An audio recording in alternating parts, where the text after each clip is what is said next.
Собственно, палю костер впервые. Я нахожусь в Ирландии.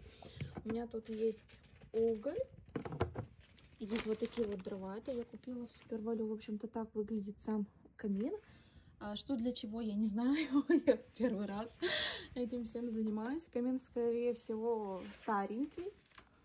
Вот так вот он выглядит. Вот тут какая-то у нас штучка есть. Ой-ой. Так это все выглядит. Какие тут, в принципе, правила вот этого всего использования? Расскажите, пожалуйста, городской даме. Потому что я вообще не представляю, как это все делать. Еще раз, вот такие вот у нас, что это, брикеты, не брикеты, понятно. Вот так это все выглядит. Вот такое вот у нас ведро с углем. Ну и, в принципе, вот сам камин.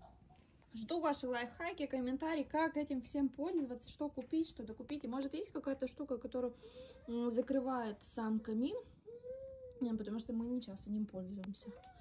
Вот. Жду ваши комментарии. Всем спасибо.